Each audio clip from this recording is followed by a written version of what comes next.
A paz do Senhor Jesus, povo de Deus. Eu sou o pastor José Falcão e o devocional de hoje é comigo. Abra sua Bíblia no livro de Romanos, capítulo 8, versículo de número 28, que diz assim: E sabemos que todas as coisas contribuem juntamente para o bem daqueles que amam a Deus, daqueles que são chamados por seu propósito. Amém? Que palavra maravilhosa. Hoje é sábado, 9 de outubro de 2021. Talvez você esteja se perguntando por que o devocional não saiu às 5 horas da manhã, por que é tão tarde já para eu estar assistindo essa palavra. Bom, nós temos que aprender que tudo o que acontece ao nosso redor tem um propósito. Tudo que acontece conosco tem um propósito. Nada dentro daquilo que Deus criou existe ou passou a existir simplesmente por uma simples coincidência. Em Eclesiastes capítulo 3, a Bíblia diz que há um tempo e há um propósito para todas as coisas que Deus criou, tá bom? E eu queria nessa manhã trazer sobre a minha vida, sobre a sua vida, essa temática, o propósito de Deus para as nossas vidas, aquilo que Deus tem para as nossas vidas. Eu queria lhe fazer uma pergunta hoje, esse devocional ele é reflexivo. O que você faria se você descobrisse que as pessoas que você ama, elas estão prestes a passar por um grande problema, por uma grande tribulação? O que você faria se você tivesse a capacidade de mudar a direção desse sofrimento das pessoas que você ama? Pois bem, Deus, ele trabalha justamente assim. Eu queria aqui, por exemplo, citar uma história, a história de José. Deus, sabendo que todo o seu povo passaria fome, que todo o seu povo entraria debaixo de um caos muito grande durante 7 anos, sabendo disso, Deus levanta um homem. Só que a forma com que Deus levantou José, para muitos de nós, ela é incompreensível. A palavra de Deus diz que José, ele é entregue pelos irmãos para ser escravo de outro povo. Ele é vendido, ele é lançado dentro de um poço, porque os seus irmãos não tinham acordo a respeito de quem era José para a vida deles. Não havia amor da parte deles para com José, havia um ciúme da parte deles para com José. Os seus irmãos o venderam, os seus irmãos o entregaram na mão de pessoas estranhas, mentiram para o seu pai dizendo que ele tinha sido assassinado e simplesmente se livraram dele. Da perspectiva de José, a pior atrocidade tinha acontecido. Sua própria família, as pessoas que ele ama, que comiam com ele na mesa, o traíram e o venderam, o tiraram à força de uma hora para outra da presença do seu pai. A gente olha para essa história e acha que tudo simplesmente acaba aqui. E na verdade as coisas só começam a piorar para José. A Bíblia diz que José é vendido escravo para o Egito, ele acaba no Egito, ele acaba na casa de um senhor, um homem de muito poder dentro do Egito, chamado Potifar. A palavra de Deus diz que ele é colocado para cuidar da casa de Potifar. E por ser um homem de Deus e por entender que as coisas de Deus se faz com amor, as coisas de Deus não se fazem de maneira relaxada, ele olha para a casa de Potifar como a própria obra de Deus e ali ele exerce a sua autoridade. Mesmo sendo escravo, ele exerce sua autoridade para com aquela casa de cuidar das coisas do seu Senhor, com muito amor, com muito zelo, ele não faz relaxadamente.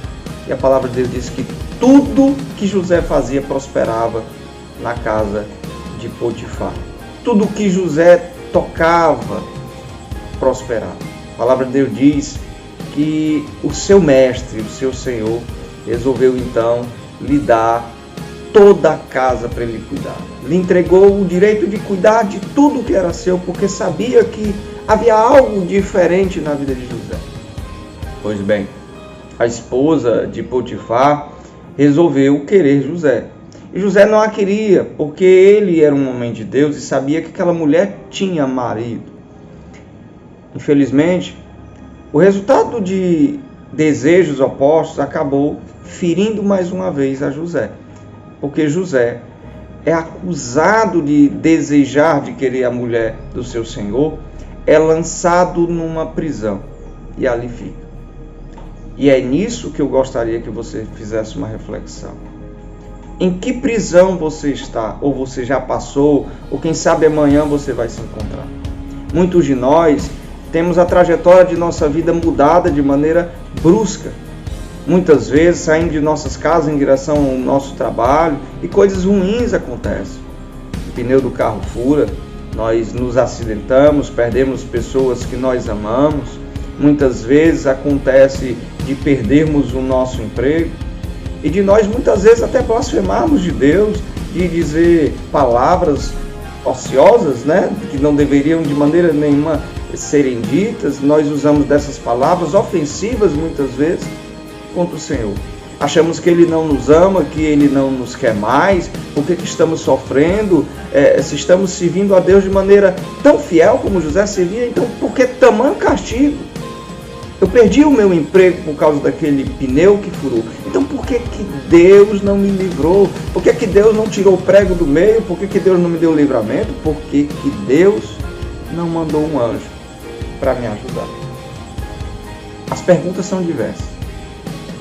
São diversos os motivos que nos levam a entristecer o nosso coração, a reclamar e a dizer: Deus, por que isso aconteceu comigo?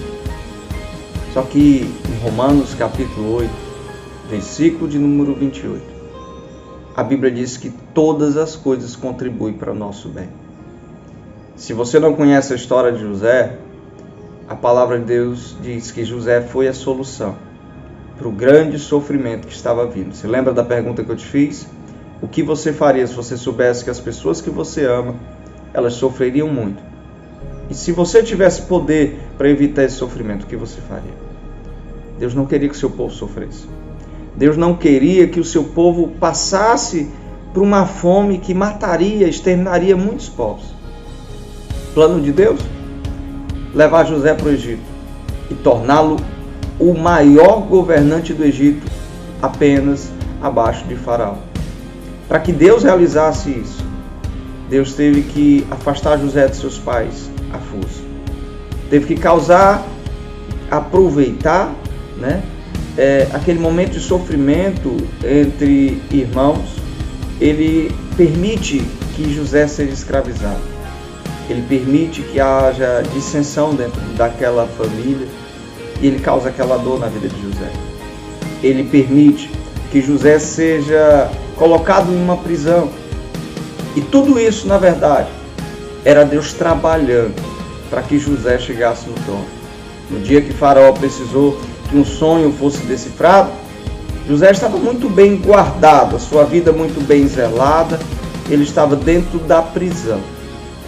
E lhe foi lhe dado o direito de revelar o sonho de Faraó, que ele conheceu um dos prisioneiros e ali revelou um sonho para eles. Desse sonho, a vida de José muda. José acaba aqui no trono do Egito governando por revelar a grande fome. A palavra de Deus diz que no tempo apropriado, ele traz o povo que precisava ser salvo. Ele traz a sua família, ele traz os servos do seu pai, ele traz o povo de Deus, o povo prometido, o povo da promessa, o povo de Abraão, de Isaac e de Jacó, para dentro do Egito, para não sofrerem um dos maiores danos que haveria de passar sobre a terra. Deus estava preocupado com a sua promessa que ele fez a Abraão, que ele fez a Isaac e que ele fez a Jacó, de que ele cuidaria do seu povo. Eu quero que você se lembre disso. Deus tem uma promessa na sua vida. E Deus jamais vai se esquecer daquilo que Ele te prometeu. As palavras que Deus lançou em teu favor, elas não serão lançadas no lixo ou no mar. Hoje, 9 de outubro de 2021, talvez você esteja numa vida boa, talvez sua vida esteja muito ruim, mas eu quero que você lembre disso. Tudo que Deus está fazendo, que está acontecendo na sua vida, tudo está no controle de Deus. Que Deus só está trabalhando para que você esteja melhor no dia de amanhã. Se hoje as coisas estão difíceis, se hoje as pessoas te apedrejam, se elas te acusam, se elas falam mal de você, se hoje as pessoas não compreendem o que você está passando, amanhã elas vão entender que nada mais, nada menos foi a vontade de Deus, o propósito de Deus, o amor de Deus que se revelou na tua vida. Então, nessa manhã, começa o dia bem. Assim como essa palavra chega atrasada, mas não chega atrasada, ela chega na hora certa. Assim também, a palavra de bênção, a mão do Senhor em teu favor, ela vai chegar na hora certa. Porque Deus não atrasa e não adianta. Ele chega no momento certo. Então, que Deus te abençoe. Eu quero te convidar a curvar a tua cabeça, fechar teus olhos e orar junto comigo. Pai Santo, nesta manhã, nós te agradecemos por todas as coisas que o Senhor já tem feito sobre as nossas vidas.